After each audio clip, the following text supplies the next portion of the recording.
ओम शांति। International yoga day. जैसे ही हम ये शब्द सुनते हैं तो हमारे सामने एक विजुअल आ जाता है जहां हम सब परिवार के साथ, कलीग्स के साथ या शहर के लोगों के साथ हम इकट्ठे मिलकर योगा कर रहे होते थे। सिर्फ उस खास दिन पर नहीं, लेकिन हम में से मोस्ट ने अपनी लाइफस्टाइल में योगा को अपने जीवन का एक हिस्सा बना लिया है। लेकिन जब हम योगा इस शब्द को याद करते हैं तो जनरली फिजिकल हेल्थ इसी को याद करते हैं कि हेल्दी रहने के लिए मुझे योगा करना है। वो तो बहुत इम्पोर्टेंट है। लेकिन प्रेजेंट टाइम्स, इस समय हम जिस एपिडेमिक, जिस क्राइसिस से गुजर रहे हैं, एंड पिछले 1 डेढ़ साल ने हमें ये तो सिखाई दिया है कि सिर्फ बॉडी की हेल्थ नहीं, हमें अपनी माइंड की हेल्थ का भी ध्यान रखना है। 2020 से पहले हम ज्यादातर यही कहा करते थे कि हमारे पास अपने लिए टाइम ही नहीं है, क्योंकि हमारा सारा टाइम, हमारा काम, हमारा परिवार इसमें ही बीत जाता था। तो अपने लिए टाइम निकालना ये तो इम्पॉसिबल लगता था। और अगर अपने लिए टाइम निकालते भी तो फिजिकल हेल्थ का ध्यान रखते। मन का ध्यान रखना है ये तो कभी सोचा नहीं था, क्योंकि हमें लगा मन में जो चलता है वो तो सिचुएशंस और लोगों पर डिपेंडेंट होता है। अगर सिचुएशन सब परफेक्ट हैं, लोग सब अच्छे से बिहेव कर रहे हैं, अच्छे से काम कर रहे हैं, तो यहाँ तो सब ठीक ही रहेगा। और अगर यहाँ ठीक नहीं है तो यहाँ ठीक कैसे हो सकता है? So we were living a life of emotional dependence, where the state of our mind was dependent on situations and people. We are now ready to become Atmanirbhar. We said we want Atmanirbhar Bharat. What a beautiful intention. लेकिन आत्मनिर्भर भारत बनाने से पहले हमें आत्मनिर्भर खुद बनना पड़ेगा। एंड आत्मनिर्भर means self reliant, independent, yeah, not emotionally dependent. Because when we are emotionally dependent, our emotional stamina, our emotional fitness, our emotional health starts depleting. And if we are not able to take charge of it, अगर हम उसका ध्यान नहीं रखते हैं तो वो emotional health धीरे धीरे डिप होते होते कभी कभी एक मेंटल हेल्थ इशू भी बन जाती है। और इस पिछले 1 साल में हमने देखा है कि depression, anxiety disorders, panic attacks ये बहुत सारे बढ़ गए। हम में से बहुत अभी सोचेंगे नहीं, मुझे इनमें से कुछ भी नहीं हुआ। बहुत अच्छी बात है, लेकिन अपनी चेकिंग करें। क्या डर, चिंता, फियर, वरी, एंजाइटी, तनाव, टेंशन, क्या ये सब एक्सपीरियंस हुआ? अगर कुछ घंटे, कुछ दिन के लिए होता फिर भी मन हैंडल कर लेता। लेकिन अगर 1 साल से ज्यादातर वो वाली इमोशन एक्सपीरियंस हो रही है, सो ये माइंड उसके साथ कोप कैसे करेगा? तो इस साल हम सिर्फ फिजिकल हेल्थ को नहीं, अपनी इमोशनल एंड देयरबाय अपनी मेंटल हेल्थ को भी प्रायोरिटी बनाते हैं। ये बहुत बहुत जरूरी है। उसके लिए फर्स्ट स्टेप है इमोशनल इंडिपेंडेंस। इमोशनल इंडिपेंडेंस कि हमारी थॉट्स, हमारी फीलिंग्स, हमारी इमोशंस हमारी अपनी चॉइस है। ये सिचुएशंस और लोगों पर डिपेंडेंट नहीं है। हम अपनी जीवन ऐसे नहीं जी सकते कि मुझे गुस्सा आया क्योंकि उन्होंने काम पूरा नहीं किया, मुझे हर्ट हुआ क्योंकि उन्होंने ठीक से बिहेव नहीं किया, बात ही इतनी बड़ी थी तो चिंता तो होनी ही थी। When we are blaming that everything that's going on in my mind is dependent on people and situations, जब हमें ऐसा लगता है तो हम सिचुएशन निर्भर हो जाते हैं, हम लोग निर्भर हो जाते हैं, हम आत्मनिर्भर नहीं होते हैं। तो इस योगा डे से पहले ही हम ये प्रतिज्ञा कर लें और ये अभ्यास, ये प्रयास, ये एफर्ट और फिर डेफिनेटली ये रिजल्ट कि हम आत्मनिर्भर हैं। 2 वर्ड्स होते हैं, एक होता है योगी और एक होता है भोगी। योगी, जब हम ये शब्द सुनते हैं तो हमें लगता है कोई जिसने अपने घर गृहस्थ का त्याग किया है, जो कोई बिजनेस काम नहीं करते हैं लेकिन आश्रम में रहते हैं, सन्यासी जीवन जीते हैं, तो हमें लगता है वो है योगी। वो तो सेवा के लिए सन्यासी बने हैं और वो जीवन जी रहे हैं ताकि वो समाज की सबकी सेवा कर सके। लेकिन योगी तो हम में से हर एक हो सकता है। तो yogi is an attitude. It's not what we are doing outside, whether we are doing business or whether we are living in an ashram. That is not yogi. Yogi is a way of living here. योगी एक सोच, योगी एक वृत्ति, एक attitude, योगी एक जीवन जीने का तरीका है। और दूसरा वर्ड है भोगी। भोगी मीन्स सफरिंग। मन से सफर कर रहा है, उलझा हुआ है, परेशान है, मन सुकून का अनुभव नहीं करता है, हलचल में ही रहता है, शरीर में कोई ना कोई ऊपर नीचे होता रहता है, रिश्तों में भी टक्कर होती रहती है, मेहनत काम बहुत करता है, लेकिन कंटेंटमेंट नहीं है, संतुष्टता नहीं है, तो इसको कहेंगे भोगी जीवन। सो योगी जीवन, भोगी जीवन। So what is Yogi life? A meditative lifestyle.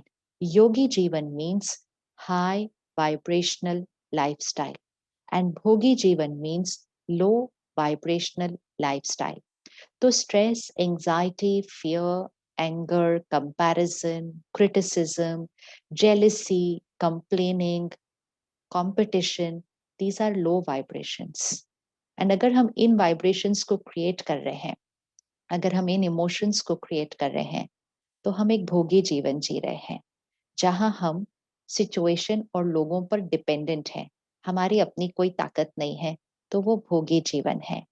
High vibrational means patience, compassion, understanding, acceptance, respect, self respect, gratitude, बहुत इंपॉर्टेंट है, gratitude, motivation, appreciation, empathy, fearlessness, kindness, caring, sharing, and most important, cooperation. Life competition नहीं, life cooperation है। अब ये सारी जो high vibrational emotions हैं, qualities हैं, ये सब हमारे पास है। वी ऑल एक्सपीरियंस दिस, लेकिन परसेंटेज क्या है? परसेंटेज क्या है? जो योगी जीवन होगा वो ज्यादातर, most of the time, almost all the time high vibrational energy पे रहेगा। एंड इस हाई वाइब्रेशनल एनर्जी पे रहने से हम इमोशनली इंडिपेंडेंट हो जाते हैं। सिचुएशन कैसी भी हो, लोगों का बिहेवियर कैसा भी हो, यहाँ जो क्रिएट होगा वो हमारी चॉइस होगी। एंड हम high vibrational thoughts, feelings, emotions create करेंगे। तो इससे हम हमेशा emotionally strong, mentally healthy and physically healthy रहेंगे। और जब ये तीनों होगा तो रिश्ते, रिलेशनशिप, सोशल हेल्थ बहुत प्यारी होगी, प्रोफेशनल हेल्थ हम एक्सेल करेंगे। एंड जब हम यहाँ सिंपल होंगे, काम होंगे, पीसफुल होंगे, नेचर, प्रकृति के साथ हमारा बहुत अच्छा रिश्ता होगा, तो एनवायरमेंटल हेल्थ भी बहुत अच्छी बन जाएगी। सो योगी जीवन, yogi lifestyle is a solution to all the issues before us, everything, whether it's mental health, physical disease, relationship conflict, environmental issues, stress at work, everything can be resolved with a yogi lifestyle. The simple yogi lifestyle habits देखते हैं। सबसे पहली चीज, सुबह उठकर, सुबह का पहला घंटा बहुत इंपॉर्टेंट होता है, और रात को सोने से पहले आखिरी घंटा बहुत इंपॉर्टेंट होता है।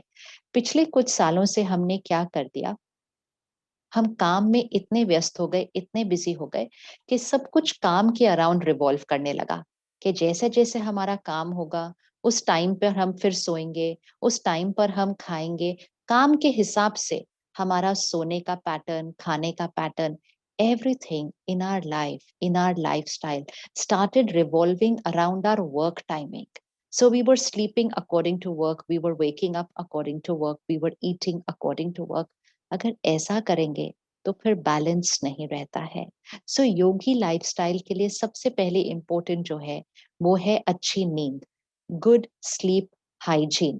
That's why it is called योग निद्रा। स्लीप इज ऑल्सो कॉल्ड योग। तो बहुत बहुत इम्पोर्टेंट है कि हम राइट स्लीप लाइफस्टाइल बना लें, which means early to bed, early to rise. Remember, makes a person healthy, wealthy, wise. So the best time to go to sleep, yogi sleep, is latest by 10 p.m. If we sleep by 10 p.m., then 10 to 2 10 PM to 2 AM, 10 बजे से 2 बजे तक जो ये 4 घंटे होते हैं, इसमें हाईएस्ट एनर्जाइजिंग होती है माइंड और बॉडी की। तो हमें 10 बजे तक ज़रूर सो जाना चाहिए। 10 बजे सोने के लिए हमें कम से कम 8 बजे अपने काम से डिस्कनेक्ट हो जाना चाहिए, which means disconnect from work communication once you are at home. Most of our health issues of the mind and the body are because the mind is fatigued. मन इतना थका हुआ है, इसीलिए मन में शक्ति नहीं है सिचुएशंस को फेस करने की। और जब मन थका हुआ होता है, परेशान होता है, तो शरीर की हेल्थ पर तो अपने आप असर पड़ जाता है। So emotional fatigue, tired mind, इसका ध्यान रखना है।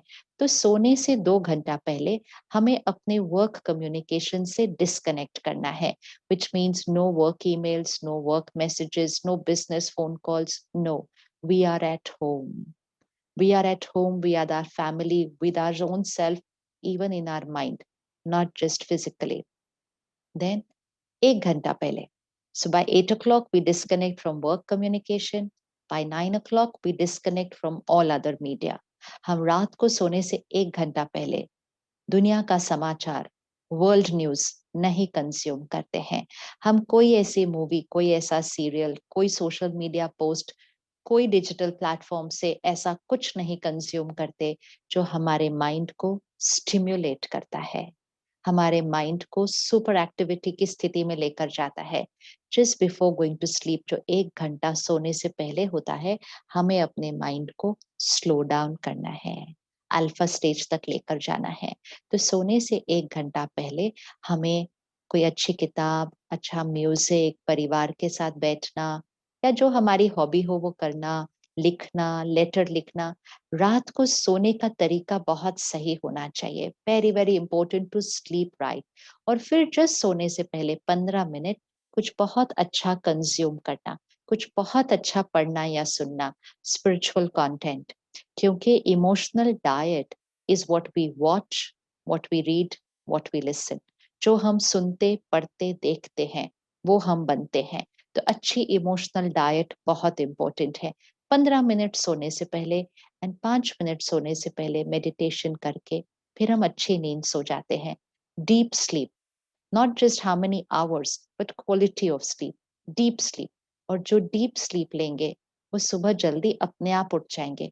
उनको ज्यादा देर सोना नहीं पड़ता। We don't need to sleep so long that we are nowadays listening from our health care professionals, they are telling us to sleep longer because our lifestyle is not right. अगर हमारी भोगी जीवन है तो हमें 8-9 घंटे सोना पड़ता है, लेकिन अगर हमारी योगी जीवन है तो हम इतने घंटे नहीं सोते, 5-6 घंटे, एंड आप बहुत फ्रेश और एनर्जाइज्ड फील करेंगे। So actually we are going to save a lot of time if we start taking care of ourself. अपना ध्यान रखना शुरू कर लीजिए, बहुत समय बच जाएगा। तो रात को सोएंगे जल्दी और सही तरीके से सोएंगे, सुबह ऑटोमेटिकली जल्दी उठेंगे। 4 से 5 बजे के टाइम को ब्रह्म मुहूर्त, अमृत वेले का समय कहा जाता है। Highest vibrational time, highest creativity, intuitive power. उस समय उठेंगे। जब हम उठते हैं, पहला 1 घंटा दुनिया से नहीं कनेक्ट होना फोन के ऊपर। No emails, no messages, no communication of work, no social media handles, no world news, nothing in the first hour. पहला 1 घंटा ये ब्लॉटिंग पेपर, इसकी अब्जॉर्प्शन पावर हाईएस्ट होती है। तो सुबह का वो पहला घंटा अपने लिए होता है। तो सुबह उठकर सबसे पहले मेडिटेशन करें, फिर उसके बाद फिजिकल योगा करें, प्राणायाम करें, फिर उसके बाद कम से कम आधा घंटा healthy emotional diet, pure positive content, मन के लिए अच्छी खुराक जरूर भरें। ये सुबह और रात का टाइम बहुत बहुत इम्पोर्टेंट होता है, जिससे इमोशनल और मेंटल हेल्थ ठीक रहती है। और फिर सारा दिन में एक योगी जीवन की तरह बिताएं, विच मीन्स सही तरह से बिहेव करें। गुस्सा करना, चिढ़ना, रिएक्ट करना, लोगों से जेलस होना, ये हमारी इमोशनल हेल्थ को डाउन करता है। लोगों से कंपैरिजन करना, लोगों से आगे जाने के लिए कुछ भी करने के लिए रेडी होना, अपने काम में, अपने बिजनेस में ज्यादा पैसा कमाने के लिए अपनी वैल्यूज एंड प्रिंसिपल्स पे कॉम्प्रोमाइज करना। योगी जीवन means highest values, principles and ethics, इतने हाई जो आजकल के लोग कहेंगे ये तो नॉर्मल नहीं है। लेकिन जो आजकल का नॉर्मल है वो भोगी जीवन है। हमें वो वाला नॉर्मल नहीं क्रिएट करना। New normal is the high vibrational lifestyle. So काम करने का तरीका, बिहेव करने का तरीका, पैसे कमाने का तरीका, the money needs to be earned right for a high vibrational lifestyle. Earn how much ever you want, but earn it the very, very pure way in which everything that you do is for the benefit of others. दुआएं कमाएं, blessings कमाएं। तो ये जोगी जीवन है। और आपका भोजन, आपका खाना, आपका अन्न वो हमेशा सात्विक होना चाहिए। जैसा धन वैसा अन्न, वैसा मन वैसा तन, चारों का कनेक्शन होता है।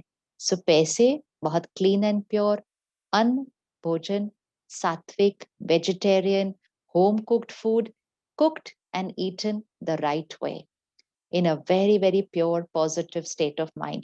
No phones and TVs while eating, no business conversations, business meetings while eating, beginning with gratitude, beginning with your little prayer, energizing your food and water. योगी जीवन का खाना और पानी भी इमोशनल और मेंटल हेल्थ और फिजिकल हेल्थ को nourish करता है। बस बहुत सिंपल, छोटी छोटी बातें हैं, सिंपल लाइफस्टाइल है और हम सबको ये लाइफस्टाइल पता है। बस इसको आज से करना शुरू कर दें तो 21 जून से पहले ही हमने ट्रू सेंस में योगी जीवन, a meditative lifestyle, a high vibrational lifestyle, ये हमने लीड करना, जीना शुरू कर दिया होगा। ओम शांति।